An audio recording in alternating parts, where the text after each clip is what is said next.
আমি যে অঙ্কটা নিয়ে কথা বলবো সেটা হচ্ছে যে জল ছাদের পরিমাণ বের করা নিয়ে। তো এই যে মানে এই উদাহরণটা দিয়ে বলেছে সেটা 32 নম্বর অঙ্ক। তো সমস্যা নেই। তো এই 33 নম্বর অঙ্ক সেটা, তো এই উদাহরণটা দিয়ে বলেছে এই চিত্র থেকে। তো এই চিত্র থেকে যদি আমি জল ছাদের পরিমাণ বের করতে যাই তবে আমার অনেক কিছু ভাবা লাগবে, যেমন কোন দিক দিয়ে কাজ শুরু করবো, কোন দিক দিয়ে শেষ করব। তো এই জন্য বইয়ে যেভাবে করেছে আমরাও ইনশাল্লাহ এরপর থেকে মাথায় একটা অটোমেটিক ধারণা চলে আসবে যে কোন দিক দিয়ে করলে ভালো হয়, কোন দিক দিয়ে করলে খারাপ হয়, একটা আইডিয়া চলে আসবে যখন। তো এই যে সিঁড়ি, এই সিঁড়ি তো আমার হবে না, কারণ এটা চিলে কোঠায় পর্যন্ত যাবে, যেন এটা আলাদা থাকবে, এটা সবসময় আলাদা থাকবে। তো এখন এইটা এবং এই পার্টটা কিন্তু একটা সেম পার্ট আছে, আর বাকি যদি এই পার্টটুকু একেবারে পুরাটাই করতে পারি তাহলে এটা একটা পার্টে করতে পারছি এবং এটা একটা পার্টে করতে পারছি। যে শুধু আমি সিঁড়ির ওপরের অংশ যেটা আছে, যে বেডরুম আছে, বাথ বাথ আছে, এই অংশটুকুতে আমি করলাম এর ওপরে ওভার, এবং হচ্ছে যে যে সিঁড়ির বাম মানে ডান পাশে সকল অংশ আমি করলাম একসাথে।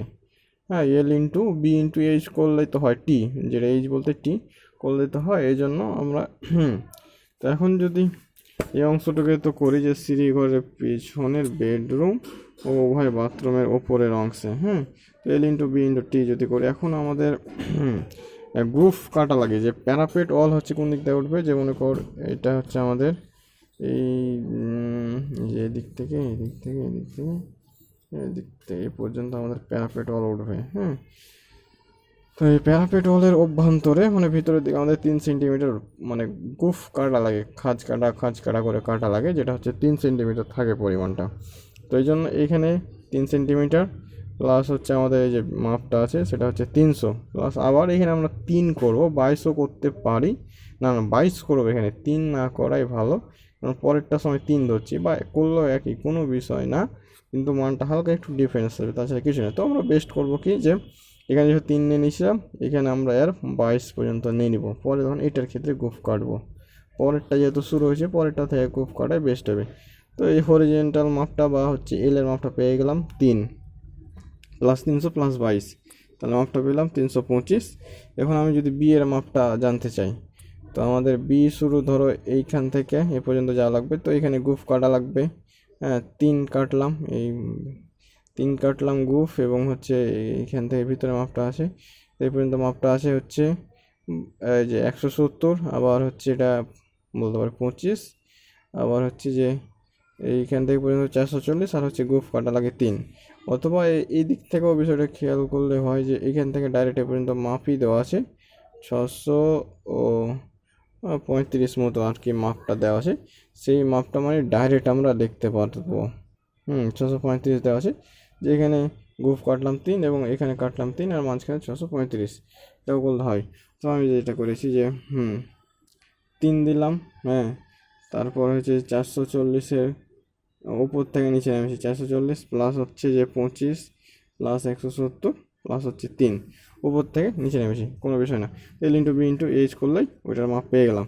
এবার আসি এই অংশে যেটা, তাহলে এখানে গ্রুপ থাকে 3, আর এখান থেকে এ পর্যন্ত মাপটা আমাদের 400 দেওয়া আছে, 400, আর হচ্ছে যে এখানে হচ্ছে 25, আর এখান থেকে পর্যন্ত দেওয়া হচ্ছে 300, আর হচ্ছে গুফ কাটা লাগে 3। তাহলে আমি এল এর মাপটা পেয়ে গেলাম, এই যে 3 প্লাস 400 প্লাস 25 প্লাস 300 প্লাস 3, তাহলে এল এর মাপটা পেয়ে গেলাম। এখন বি এর মাপটা যদি আমি নির্ণয় করি, তো এখানে একটা বিষয় খেয়াল করি কি, যে এখান থেকে এ পর্যন্ত একটা মাপ দেওয়া আছে সুবিধা, আর পরের মাপটা এখান থেকে এ পর্যন্ত নিলেই সুবিধা হয়ে যায়।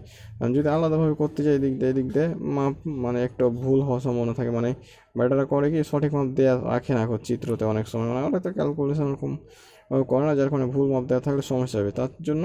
তো এখান থেকে এ পর্যন্ত একটা ডাইরেক্ট মাপ দেওয়া আছে, ভিতর থেকে ভিতরে 635, তাহলে এখানে গুফ কাটলাম 3, এখান থেকে 635 চলে এলাম, এখানে গুফ কাটলাম 3।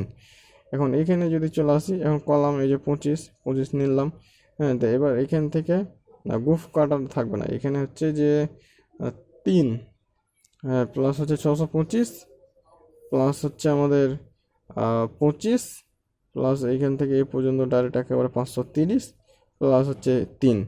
গুফ কাটা লাগে হচ্ছে আমার যেখানে প্যারাপেট অল হবে সেখানে গুফ কাটা লাগে, অন্য কোথায় গুফ কাটা লাগে না, যেমন আমার চিলে কোটায় যেমন প্যারাপেট অল নাই, তো চিলে কোটায় যেমন হচ্ছে গুফ কাটা লাগবে না, সেটাই যে এখানে যদি বলি 3, 635 নিলাম, 25 নিলাম, কলমে 530 নিলাম, 3 নিলাম, তাহলে 11.96 মাপটা পেয়ে গেলাম। গুণ দিলাম, ঘনমিটারে মাপ পেয়ে গেলাম। এখন চিলেকোঠার ওপরের অংশে এখন কার্নিশ আমরা দেখবো যে এই যে এখানে যেমন কার্নিশ আছে 60 সেন্টিমিটার, তো এই কার্নিশের মাপটা দেওয়া আছে কিনা, বা ওই যে এখানে বলা থাকবে কার্নিশ বর্ধিত 60 সেন্টিমিটার। তো কার্নিশ যদি থাকে তো দুই পাশে 60 করে বাড়ানো আছে, আর মাঝখানে আছে 60 করে যদি বাড়ানো থাকে, এটা একটা কলাম এটা একটা কলাম আছে, তাই 60 গুণিত 2 দিলাম, 25 ইন্টু 2 দিলাম, আর মাঝখানে যে মাপটা আছে 300 দিয়ে দিলাম। আর এর গ্রুপ টুপ কিছু কাটা লাগে না। 60 গুণ 2 দিলাম, আর 300 দিলাম, তাই 4.70 মিটার করে দিলাম।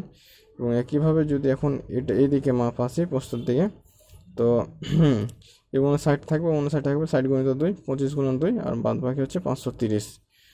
530 এইসব করে সবগুলো করে যদি মোট যোগ করে 10.59 ঘনমিটার পাই।